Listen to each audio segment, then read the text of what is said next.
At the Study Doc here, and today I'm answering one of your questions. Someone emailed me in MCAT peril, and I want you guys, we're going to walk through her example, and I want you guys to learn from the mistakes that she has made in her MCAT journey, and hopefully this talk can get her back on track, but also help you guys get on track, stay on track, and get that MCAT score you need. So we're going to hit the intro, then we're going to dive right into MCAT prep. If you have MCAT-centric questions, take a second, put the comments in the box right now. Ask me your questions, and I'll try to answer a bunch of MCAT questions while we're on here today. Live action. If you guys are excited to be here, if you guys are excited for this live, take a second also and like this video as we hit this intro and we get going. But stop making excuses. Stop whining. Stop, right? Get at it. No excuses. Just dominate. All right, guys. Like I said, I'm Dr. Pinesett. I'm the Study Doc, and every week, guys, particularly on Wednesdays, I bring you new videos to help you guys be more positive, be more productive, be better students, be better pre-health students, and get to your goals. And today we're talking MCAT. How many of you guys, Abdullah, what is up? How many of you guys are in the MCAT prep mode, or it's on your radar? You're soon to start this MCAT prep. Maybe you just wrapped up your MCAT season and it didn't go well, and so you're here with me today. And we're going to use the example of one of my students for you guys to learn from, because I think it's so true that often, right, I am wise, I am an expert, right? And it's like your parents. I am wise and I'm an expert. Your parents are wise and expert in certain things. And we try to tell you stuff like, hey, for your own good, do this.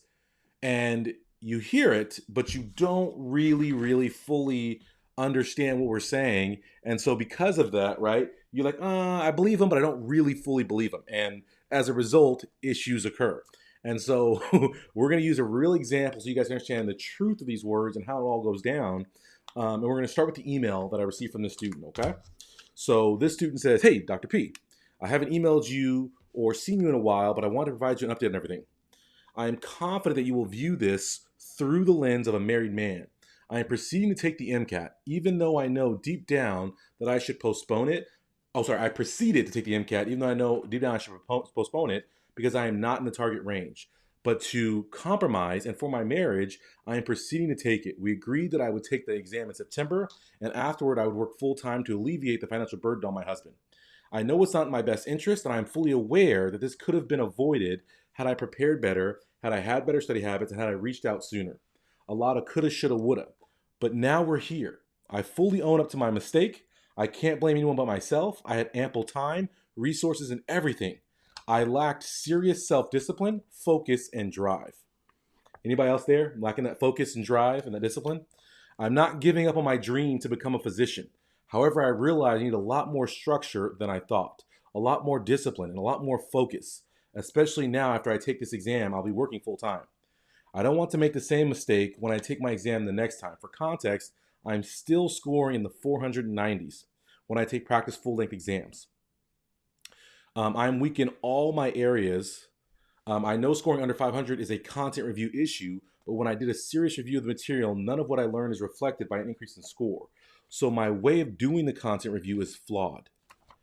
So what would you recommend in how to fix this content review issue, right? How can I do questions better? How can I make my schedule? And then how can I need a little more guidance because I'm not getting anywhere on my own, hence how I got into this predicament in the first place.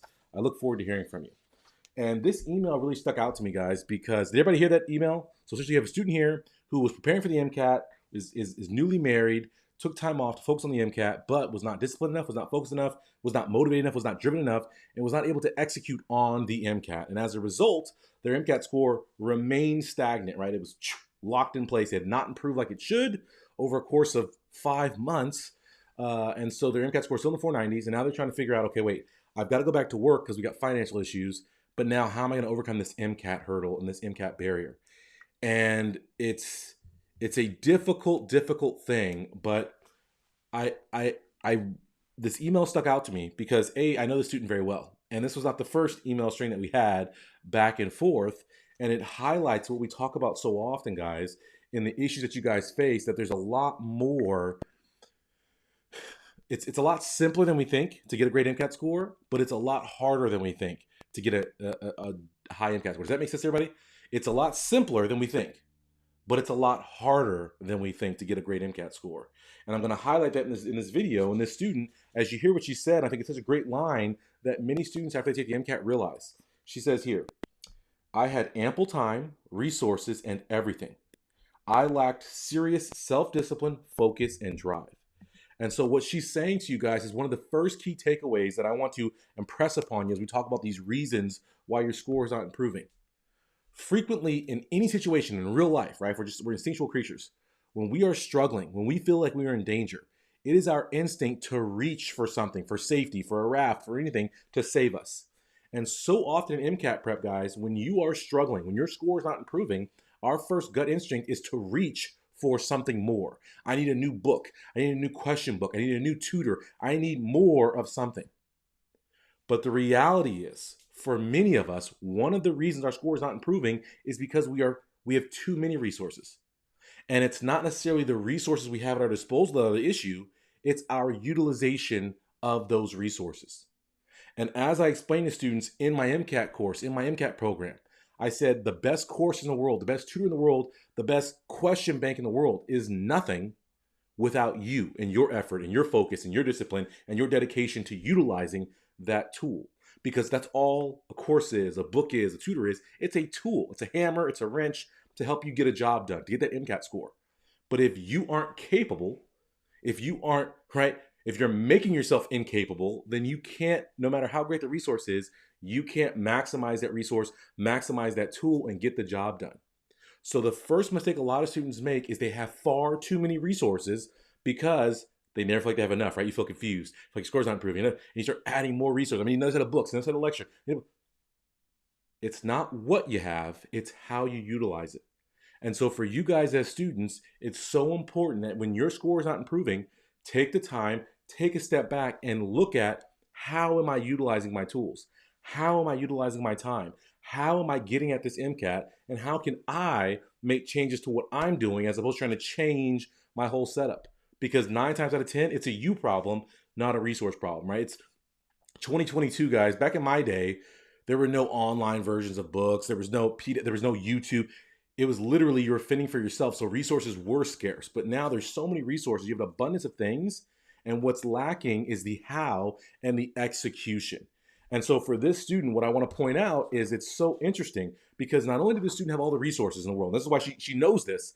She knows this because I set up a private Zoom call with her to talk about her MCAT prep because it was a tricky situation. And to give you the background, this student is a non-traditional student who works full-time in a high-paying job, high-stress job.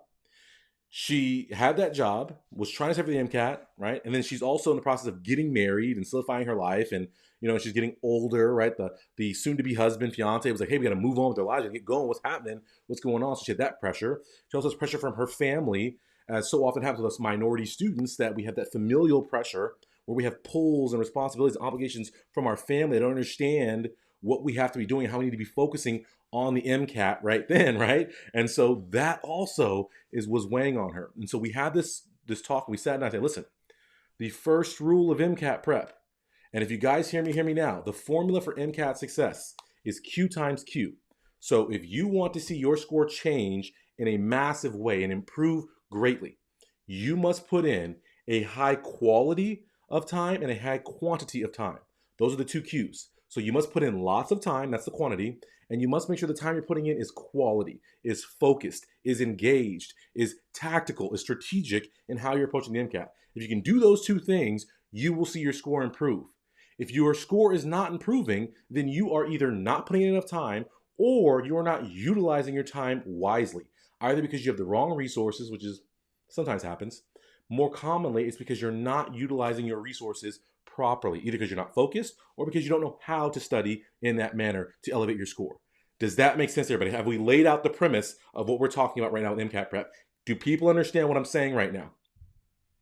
Let me know. So I'm not here. We are live action. So you guys can comment and let me know that I'm making sense to you guys right now as I talk about this. This is so important. I'll wait for you guys' comments.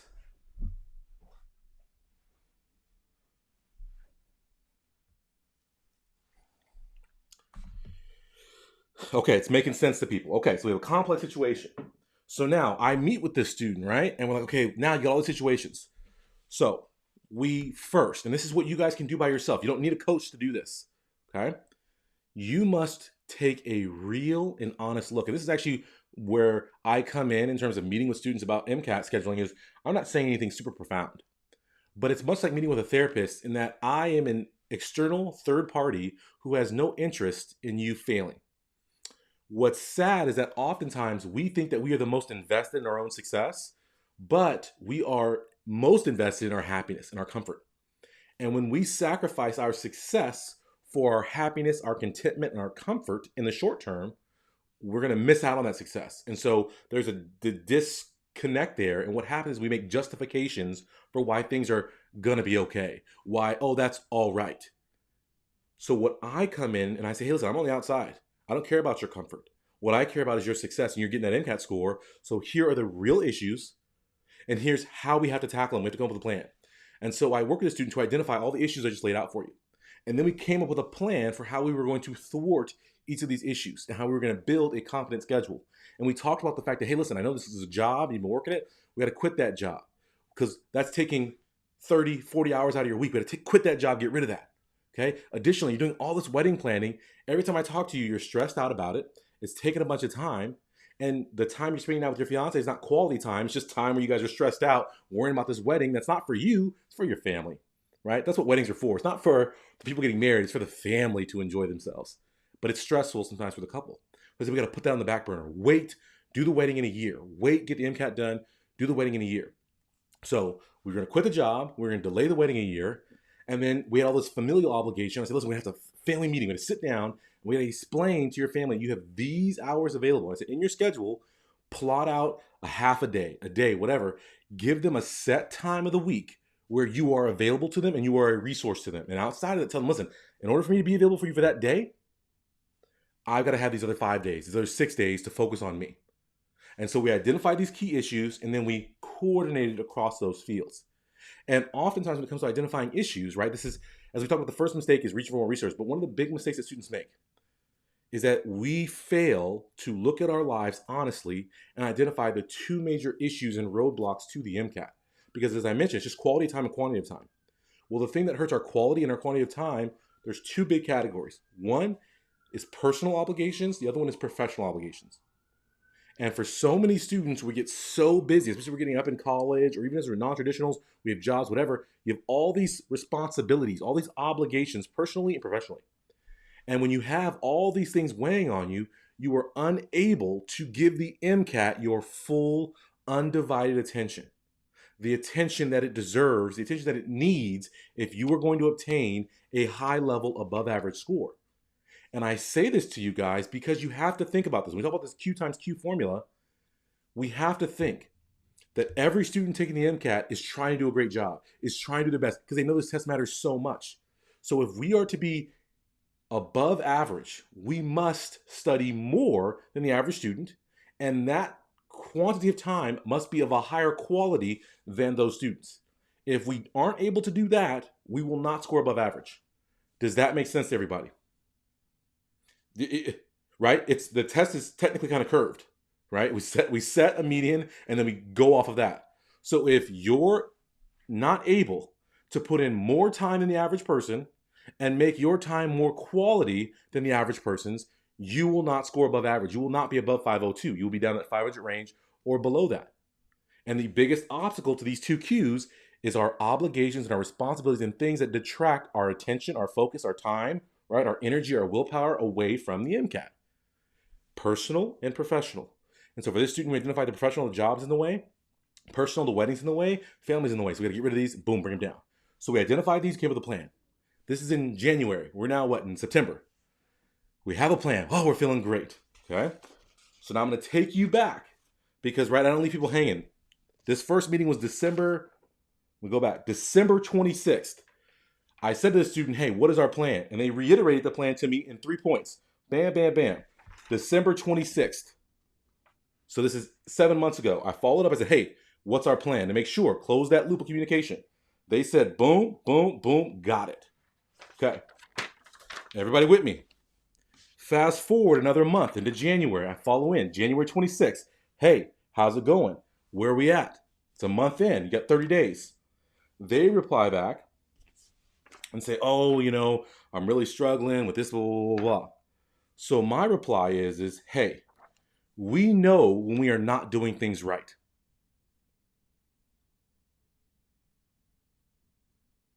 We know it deep down.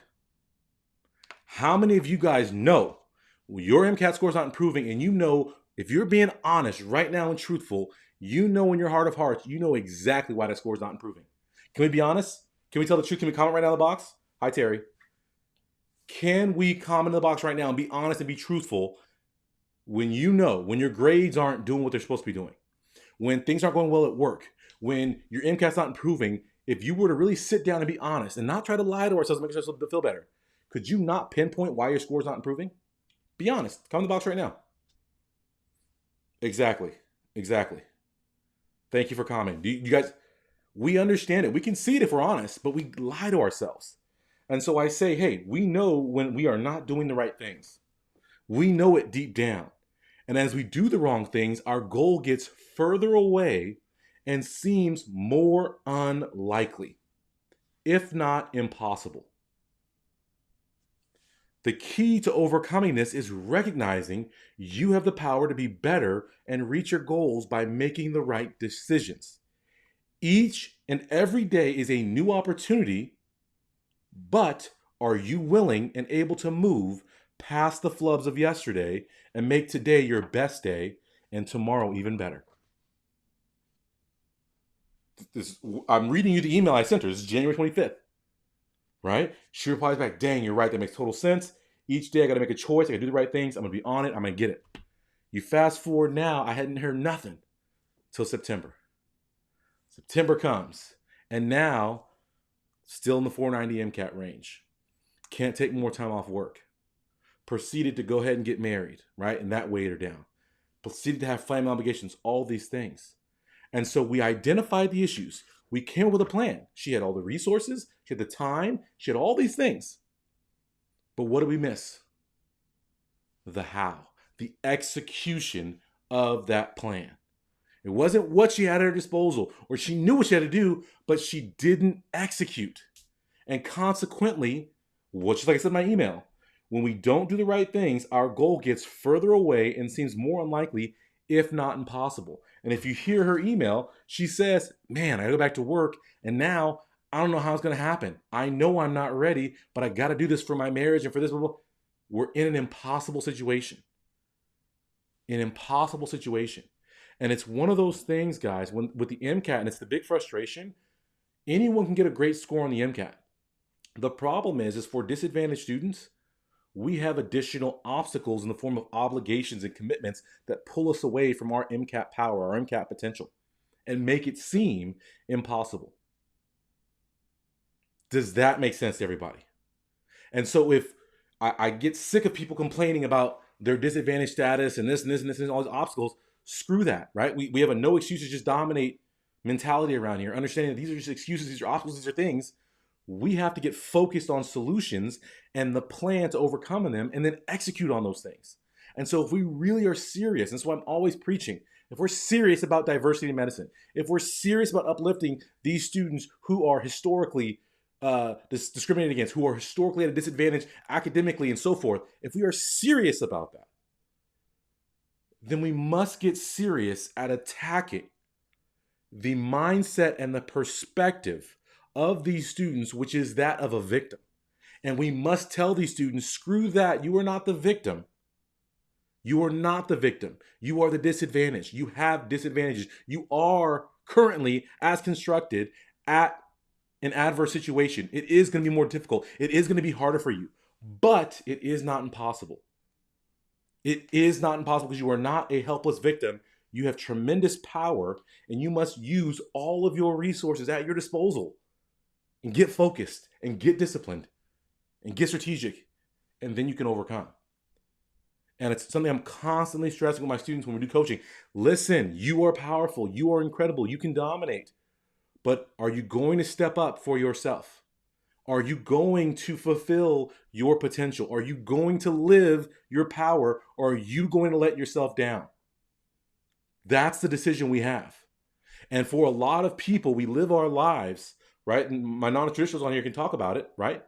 How many of you guys regret certain decisions you made early in your career?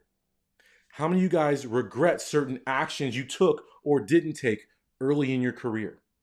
And you're haunted by it, and it keeps you up, and it makes you unmotivated because you see, dang it, I got to climb this hill because I wasn't willing to climb that little baby hill back then. And now we have a situation where a student had a plan. We identified the issues. We created a plan. Woo, great. But they did not execute on said plan because they weren't focused enough. Let me use her words so we get it right. I don't want to misquote nobody. I lacked serious self-discipline, focus, and drive. That's mental game, y'all. Is your mental game, are you mentally fortified? Are you tough with your situation? And this brings us to our next obstacle, our next point, which is for a lot of you guys who struggle, right? The MCAT is a beast, right? Is an exam that has, for so many students, they're mentally defeated before they even start their MCAT prep.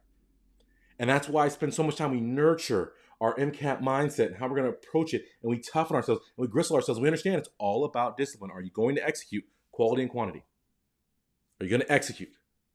And for this student, they didn't do that. And so for you guys, what I want you to understand, this is the first step, is recognizing the MCAT is a big ass beast.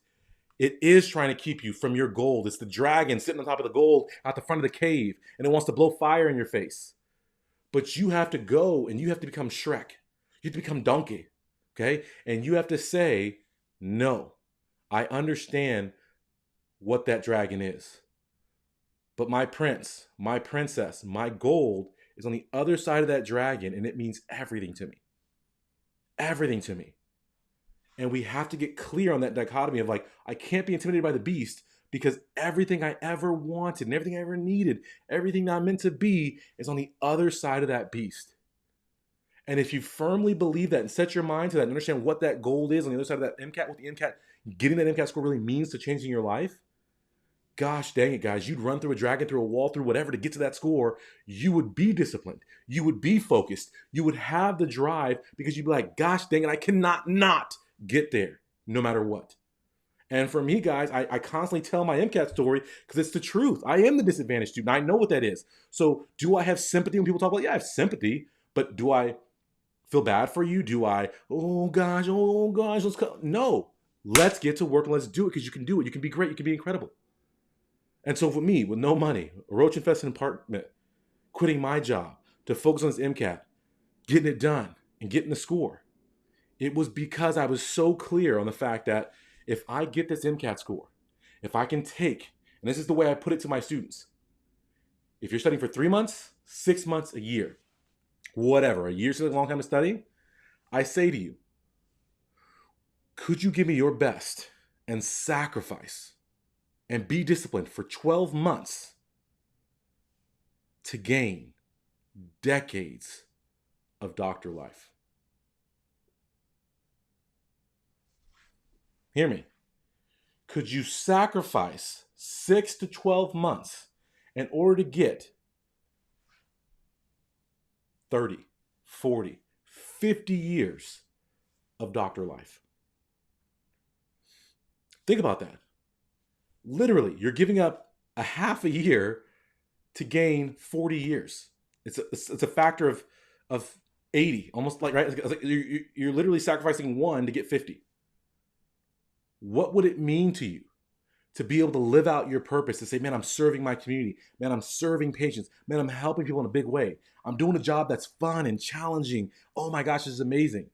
My family knows how much I appreciate the hard work they put in to get me here. Oh, snap. Oh, you know what? I have the financial resources now where I don't have to be stressed and broke and live in a roach-infested apartment. Because for me, I live that life now as a doctor, but I saw what was on the other side of that dragon when I was studying. And it motivated me and it pushed me and it got my mind focused to the point where I was like, shoot, I can't help but be disciplined because I've got to have that. That's everything. That's everything that I've ever wanted in so many ways. To go to work and love it and to be challenged every day, shoot. To feel like I'm getting paid my worth, yes. To have financial security, yes. Right? To be able to be a beacon to other students of color, yes, it's awesome. I was clear on it. And so, like I said, I'd run through any dragon, any beast. The MCAT was no longer this big, ferocious beast. On the other side of it, I could see all my hopes and dreams. And so for you guys as students, if your score is not improving, right? We said already that it's not what we have, it's how we use it. And one of those key steps, guys, is getting clear on what a great MCAT score means to us so that we can be motivated, so we can be focused, so we can be disciplined. Because without that motivation, without that will to win, the will to get that great MCAT score, nothing else matters and your score will stagnate.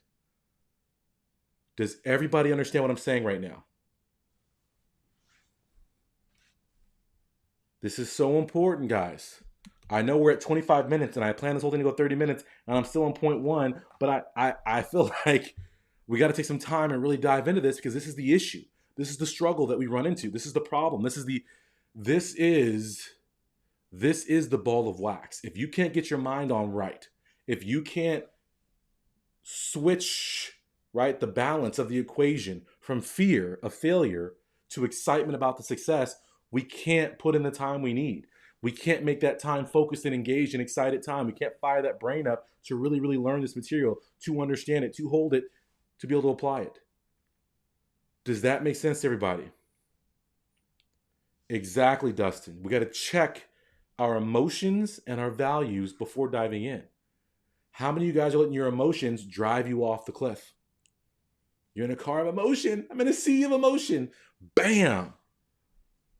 We got to get our emotions in check first. We can't be driven by our emotions. Okay, we got to get those in check first. Then, okay, so we identify our issues, we have a plan, and we must execute. However, we are not perfect. And as I said in my email, should I read it again? The key is overcoming this is recognize you have the power to be better and reach your goals by making the right decisions. Each day is a new opportunity. Are you willing and able to move past the flubs of yesterday and make today your best day and tomorrow even better? And to do that, guys, our second step is that we must assess. It's crazy to me that so many students fail to even get a plan together. But say they identify their issues, they get a plan together for them. They start putting this plan in place. They start working, starting studying. They then don't take the time to truly evaluate their approach to the MCAT to see, is this working? Am I making mistakes? Am I failing to execute for myself? And without that assessment, right, we don't have the opportunity to improve, to make each day better, to see ourselves execute at a higher level. Because oftentimes, right, from people who have studied MCAT before, do you feel like the first month of your studying was the same as the third month of your studying, or do you think you were more effective, more on point in your third month? And the answer for most students is you're more effective in the later months because you start to find your way. But if we're not assessing, if we're not revisiting, if we aren't planning better, then we aren't going to move to that next level. And so for this student, right, they waited until September to reach out to me. And they said it. Oh, I didn't reach out and do all this stuff. You cannot wait. I say this all the time. I feel like a firefighter sometimes. Please do not wait to contact me until your house is on fire. It's not even like you guys wait till your house is on fire. You guys wait till the house is literally completely engulfed in flames and like, hey, save me. I'm like, no, your house is ashes. When the first smell of smoke, dial that 911 and get help, right? Get to my website, thestudydoc.com. Get there to my Ask Dr. Pinesett, ask me a question, send me an email, do something. But we can't let it go for 7, 8, now 9 months of ineptitude, of poor execution, of not improving. Does everybody understand what I'm saying right now? Once we get, right, we identify our issues, we set a plan in place, right? That's first. Our second thing is we must get our mindset right to get our motivation, right, and our discipline down. That's the second thing. The third thing is we must constantly evaluate and assess ourselves to see how things are going and then make adjustments. But if we are unwilling to look at ourselves or we are unwilling to make a change, and that's the case for this student, and I'm disappointed because we talked about the issues and I don't feel like the issues were addressed properly for this student in the sense that I was like, man, that wedding is a lot of planning. And as I listen to the email, right, and I go back and forth, it sounds like that was a big process of this, of not getting focused, of having energy here. Now we're newlyweds, and they moved also. Like a lot happening during a time where you need stability, where you need structure. Because that's really, right? I always talk about self-discipline's a myth. I have a huge video on self-discipline. Check it out on my YouTube channel, right? Like somewhere over here. That we talk about self-discipline as a myth. I'm not disciplined. What I am is structured. I put in systems in my life that keep me in the lines, like bumper rails when you go bowling. And so my schedule, my rigidity, my routine keeps me on track and disciplined. But when you have all these chaos and all these changes, that's the opposite of facilitating discipline. That's facilitating uncertainty. That's facilitating inconsistent action. That's facilitating, right, variance in your movements. And so it's not going to be a high level plan. We have to execute. And so for many of you guys, because you have a bad day, because you have a bad week, because you have a bad plan in place, we must be willing to make the adjustment. Curry says, tell me about it. I lost my MCAT tutor and dropped from 30 hours a week to sub 10. Right? It's the wrong way. We got to execute.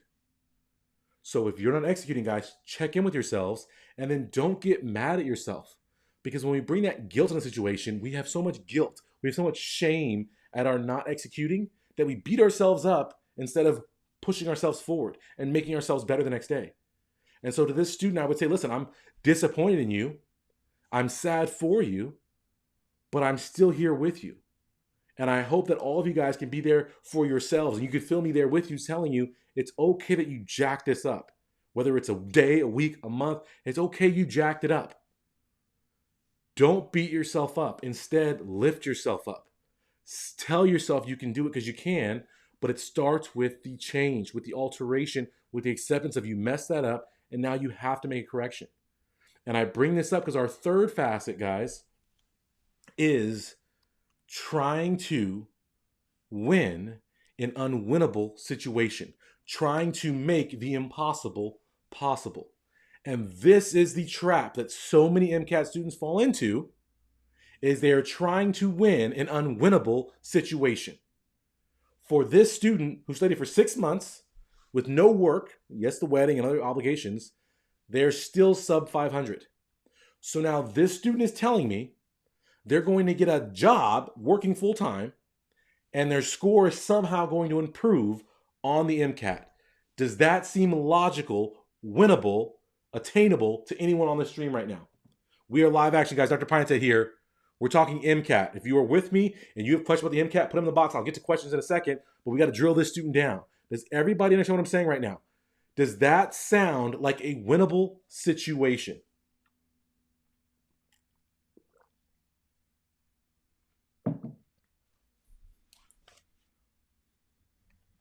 I'll wait, guys. We are live action.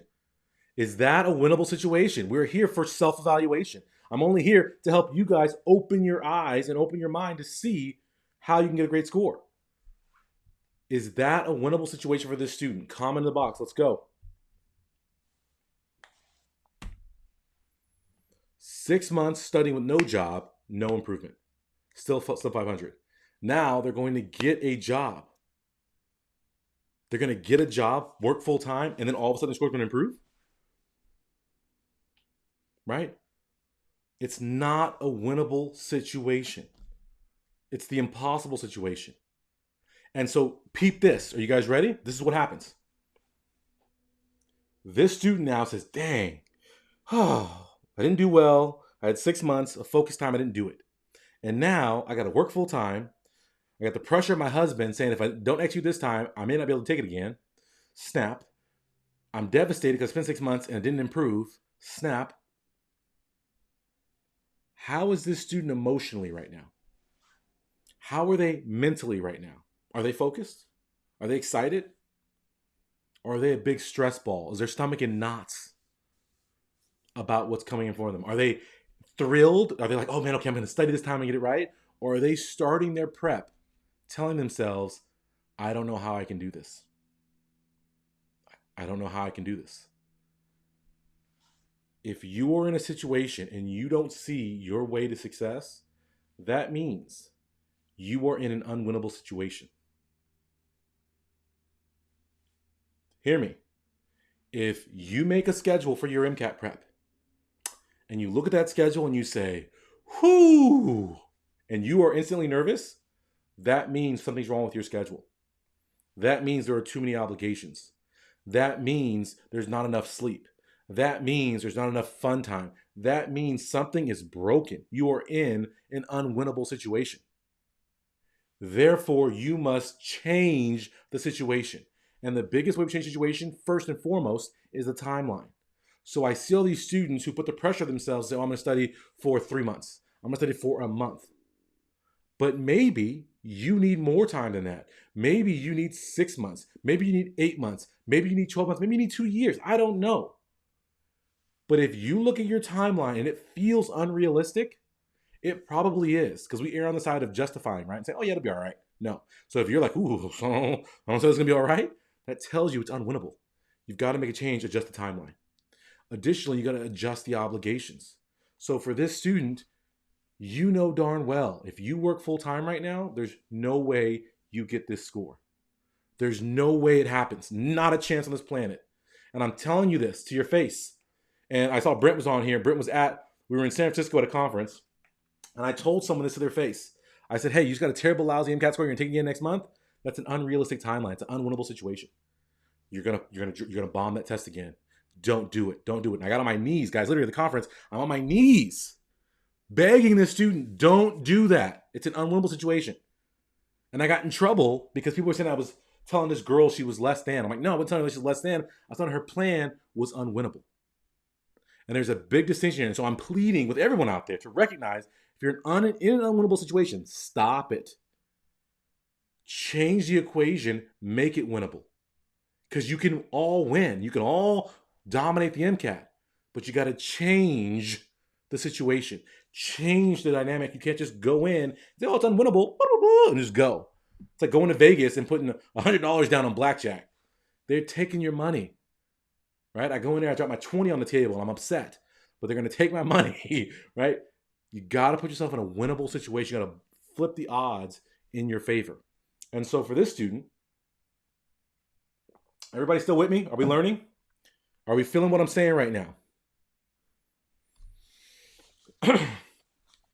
Does everybody understand? Because we're about to get now into what the student needs to do to get back on track right here. And we're going to make this a winnable situation. Is everybody ready? I don't want to feel like I'm talking to myself.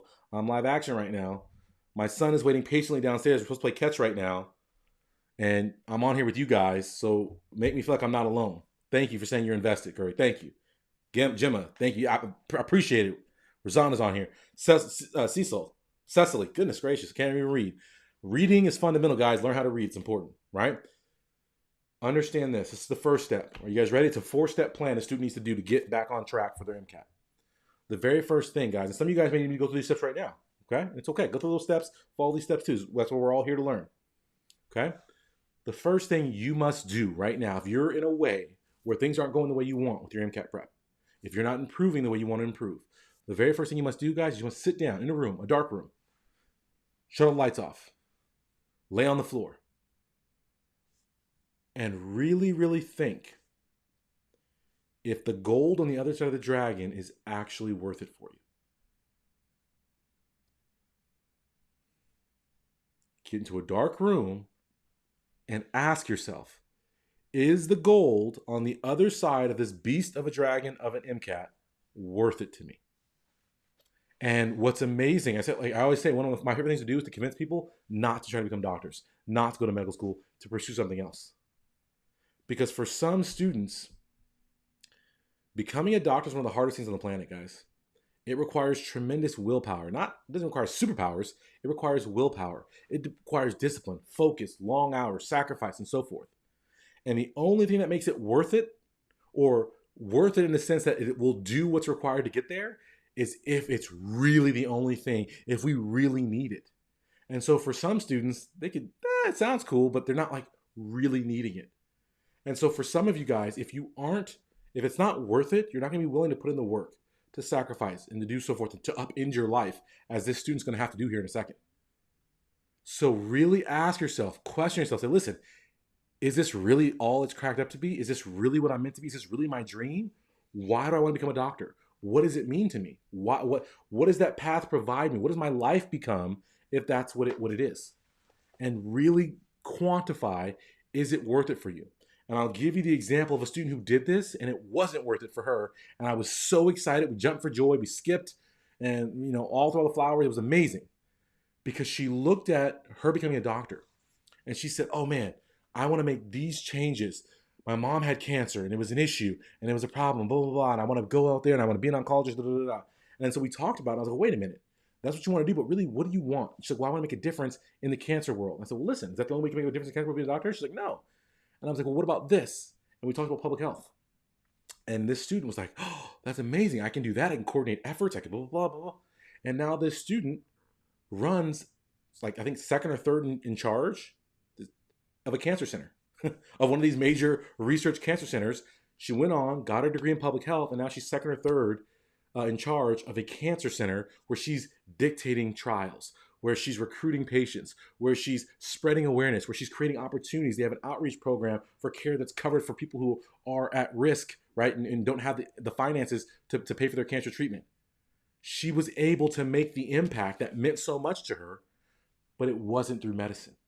It was through another avenue. It was going into public health and then influencing the cancer world from that side of it. And she's so happy and she's so thrilled. And we always call and we joke because she's like, man, you got my life off track, but you got it on track.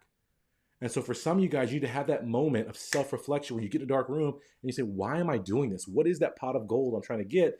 And is there another way without the dragon that I can get that pot of gold? And if there's not, right, we have that self-reflection moment and we say, no, it is worth it. That's the only way I can get the life that I want to live and the things that matter to me, then shoot. Now we know we're on board. We've got ourselves on board. We're the first person on the train. Does this make sense? We're on the train now. I'm in it to win it. I got to do it. And now it's me. So now I'm on my own team. I'm on board. The second step is we have to get the rest of the people around us who we need on board. So for this student, they first need to sit down and reflect and say, do I really want this? Because I'm going to have to I'm going to have to make some major changes. The second thing we have to do is we have to get the support of those that matter to us. In this case, this student is their family, and in particular their husband, who's like, dang, you got all this time, you didn't execute, we got to move on. You have to have a real heart-to-heart, you can show them this video, real heart-to-heart family discussion and say, listen, husband, who I love, we just got married, we're going to spend our whole lives together. This is why becoming a doctor is so important to me. This is what it means to me. This is what it means to our lives together, that we're going to spend it for forever, 60 years from now. If you want me to be truly happy, if you want to have the best life possible, I need to become a doctor. And as part of that need to become a doctor, I need to make massive improvements on my MCAT to go from a mid 490s to a 510, 515. That is going to take an incredible amount of time and then quality of that time. Quantity and quality. If I am to get the quantity of time I need, so enough hours every day, every week, and the quality of those hours where I'm not burned out from work, I'm not worn down, I'm not spread all over the place, I can't work while I focus on this MCAT. And I need you. I know the financial burden it puts on us, but we need to come together on this and say we're willing to disrupt our lives for this MCAT. And if you can't get him on board, then again, it's like you didn't get yourself on board. If you get yourself on board, but you gotta get him on board. And then if he won't get on board, you gotta make the decision. We're newlyweds. Am I staying in this or am I getting out of it? Right? Because if you are gonna attack this MCAT, you need his support, his buy-in. Because every day after you study, and he's looking at you like, I hate you for not working and for studying all day on MCAT. Is that conducive to you getting a good MCAT score? Right? Supposed to be your number one cheerleader. But if he's not cheerleading you, and in fact he's heckling you from the front row, that's going to be problematic. So you've got to create that buy-in and have him be on your team. And if he's not going to be on your team, then that's another decision point of where are we at? Assuming you can get him on the team. So now we've got our own buy-in, We've got our close relatives buy-in, those around us. For you guys who aren't married, or aren't going this, whatever, maybe you tell your family, hey, listen, guys, I'm not going to be at family dinner because I got this going on, but I'll be there after that. Hey, guys, can you make sure if you see me and I'm not studying, you see my social media feed and I'm out at the party, hey, send me a DM and say, hey, listen, get yourself over there and study for the MCAT. Help me get the buy-in of your team. That's the second thing. The third thing is, and now, okay, if you get him to buy in, you have to sit down with him and you have to map out a fair and reasonable and realistic timeline for your MCAT success. If you spent 6 months, and if you spent 6 months and you didn't improve at all, that tells me you did very little focused studying. You were all over the place. You were inconsistent. It tells me, because you can't study for 6 months and not really improve. It's really hard to do that. So what it tells me is you weren't putting the time in, and even when you were doing the time, probably really distracted, really like an afterthought. You were daydreaming, you were social media, you were doing whatever. So if you'd already spent 6 months and you didn't improve at all, you need to spend at least 6 months. And if you can give me 6 months of focus time, your score will improve. So if you can say to him, hey, listen, it's September, October, November, December, January, February, March. That's 7. Can you give us until March? Can I focus on the MCAT for 7 months with no work? Can you give me that timeline? Because that's realistic. I can do it. And I'm going to be focused. I'm going to be disciplined. All these things, I'm going to get it done. And then with that, right, the strategy part of this is you guys have to work out the financial aspects of it. And when we look at finances, guys, this is a tip for you guys who are broke students. We often think we have to make more money. I don't have the money to do. But there's opportunities to cut spending, and frequently we don't even think about them. And I talk about this from a firsthand perspective that, like, when I was going through my MCAT prep, I did have to work to support myself. But here's what we did, right? And I wasn't married then, but I had a serious girlfriend, right? And my now wife, Shannon. And we sat down just like this. So I'm walking you guys through these steps. We sat down, had a family meeting, me and her, our early family. And we said, hey, I mean, listen, I know I'm making great money doing consulting. We're having a great time, but I've got to peel back. I got to focus and get this MCAT done.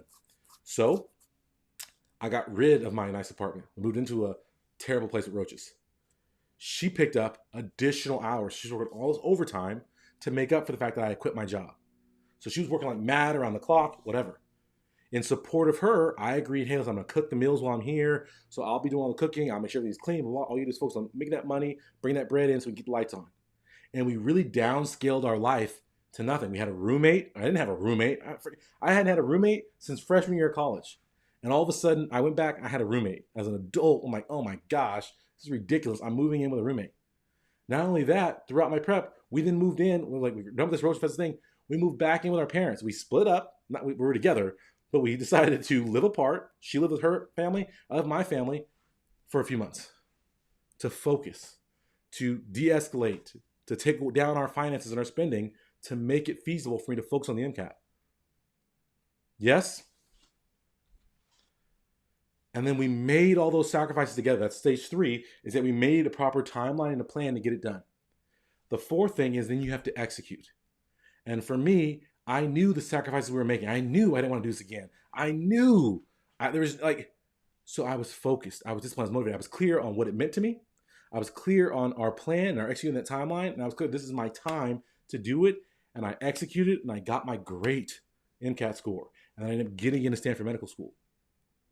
But it all came from these basic steps of just saying, listen, how bad do I want it? Getting clear on my vision, getting the buy-in from those that are close to me or important to me, mapping out a proper timeline and a plan to execute, and then actually executing that plan and following through and being the person I was capable of being, and bam, there comes a score. And so for you as a student, this person who wrote me this email, can you walk through those 4 steps? Can you self-reflect? Can you family meet? Can you make a proper plan and timeline? And can you execute? Those are the 4 steps to your MCAT score.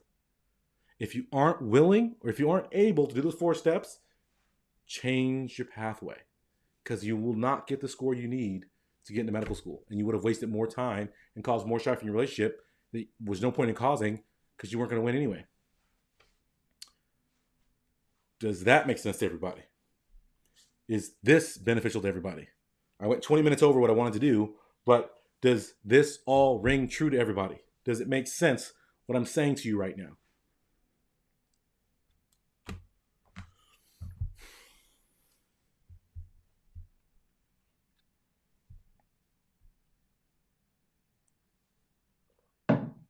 Like I said, the solution to your MCAT problem is simple, but it's hard. Not complex, it's simple, but it's hard. And not everybody can or will be able to do it.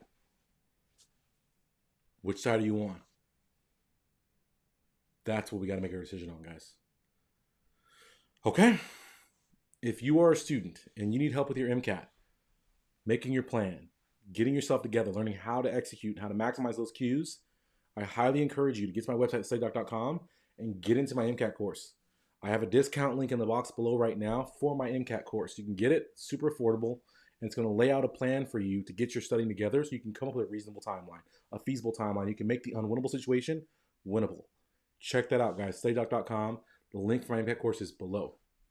If this is your first time here on this channel, guys, take a second, subscribe, turn on live notifications, toggle the little bell because I'm on here live all the time like I am right now. And we're going to be even more consistent because now it's September. We're back into the mix of fall. I've taken the summer off to kind of do applications, hang out with the family, but now we're back on track. And every week I'm going to be coming here multiple times a week, live or pre-recorded. I've got amazing Ask Dr. Pinesett videos put together for you guys that are coming. Our first video is going to come, I was thinking about releasing, I'll release it tomorrow. I'll release it tomorrow. So we'll have a video tomorrow on the first in our new Ask Dr. Pinesett series. It's your guys' student questions submitted. You go to my website, Ask Dr. Pinesett, you can leave me a voicemail, and I actually will put together a whole video replying back to you. And so I'm very excited. We'll release our first video today. And actually some of the videos I went in such detail, we had to actually split the videos out. So some of these answers are like 3-4 parts. So I'll release like 3 or 4 videos a week that week to get the students' answer out to them. But it's going to be great stuff. So as always, guys, I'm always here to help you guys see clearly to what you have to do to feel good about your pathway, to be happy, to be successful, because what is success if you're not happy with it, right? So we want both of those things. And so I encourage you guys, keep coming back. If you enjoyed this, like the video, share this video with somebody who needs this message today, perhaps. And then I'll see you guys very, very soon. And I'll see you guys, actually, I'll premiere the video tomorrow. So I'll hop on live with you guys and we can chat about this video as we go with premiere tomorrow. Our first Ask Dr. Pinesett video for you guys tomorrow evening. So, but thank you guys so much for joining me. I'm out of here. I didn't see any questions in the box that popped up. Just saw a lot of comments of you right, you right, you right. Yeah, I don't see any. I just see people agreeing with me. So we'll end this video right now, and then I'll see you guys tomorrow for our first Ask Dr. Pinesett video. Thank you guys so much.